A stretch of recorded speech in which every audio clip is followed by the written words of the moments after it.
Hi there, Aquarius. I'm Lou. Welcome to your weekly check-in for the week of October 25th until October 31st.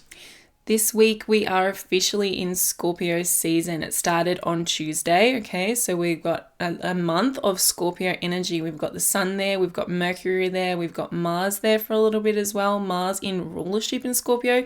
So Scorpio energy is really heightened, really powerful, really strong. So whatever that means for you, whatever position that's in your chart is going to be really impactful in your life. Now, the other thing that's happening this week is we have a lunar eclipse in Taurus opposing the Scorpio energy, okay? And that eclipse is the final eclipse in the eclipse cycle that started in November 2021 between Taurus and Scorpio. So that's going to be the finale. It's going to close that chapter of your life, close that storyline down, okay? So it's going to bring closure. That, of course, that Taurus narrative through our lives will continue because we've still got Jupiter there, we've still got Uranus there, so there's more to go, but this is closing that emotional component of those eclipse cycles. So what that actually means for you personally will depend on your natal chart. What I recommend you do is watch your rising sign video first and then your sun and your moon sign to fill in the extra details. So before we get into it, I just wish to acknowledge the traditional custodians of the land that I'm doing these readings from today, the Gumbaynggirr people, and recognize their continued connection to country and to their culture. And I wish to pay my respects to the elders past, present, and emerging. Let's do it.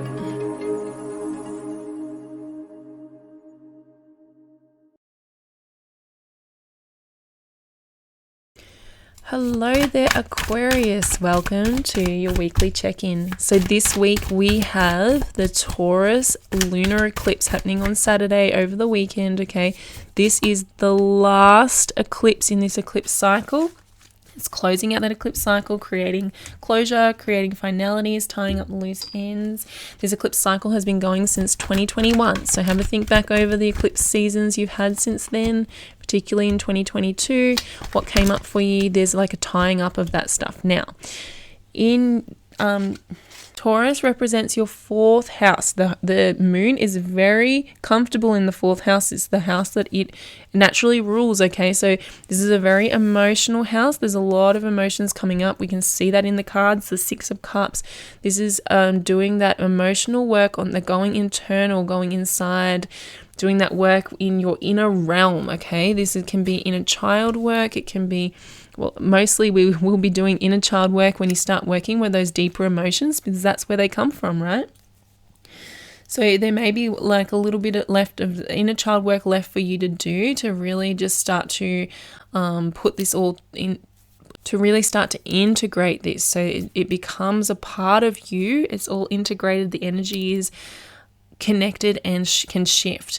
So the Be Patient card has come up here as well. So this may not all happen at once for you, but what I'm really feeling is that there's a lot on your plate.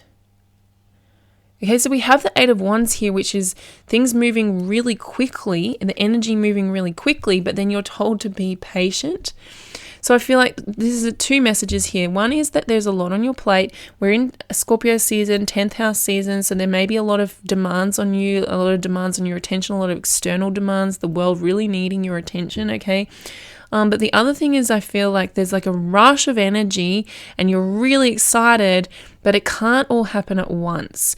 So that's why this like Eight of Coins is this feeling of a rush of energy, but then there's this be patient, okay, because you're moving faster than the physical reality can keep up with. So that doesn't mean stop. That doesn't mean slow down. Okay, keep going, but just be aware that it's going to take a little bit of time for your physical reality to catch up. So there's often, this is a problem we have with manifestation, is that there is a lag period between when you have an idea or when you create a change and when you actually see it present itself in your physical reality, okay? When you actually see your reality shape and shift and change to match that idea or match that change you've made. There's a lag period. Eight of Wands. But the time space cannot. And so it's really important when you're in that lag period to acknowledge that it's a lag period and it's not a failure. It doesn't mean that it's not going to happen. It doesn't mean that you weren't successful. It doesn't mean that you have to keep waiting. Just keep living as if it is happening, but be patient for your reality to catch up.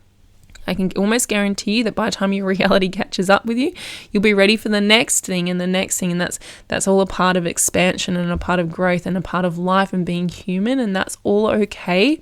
So this is just about not beating up on yourself, not taking it personally, not getting disheartened, not defaulting back to old settings, old way of thinking. Okay, just keep going. Okay, so that is your week this week, Aquarius. Thank you so much for being here with me. I do appreciate you so much. I love reading for you. And I'll see you again next week. Take care.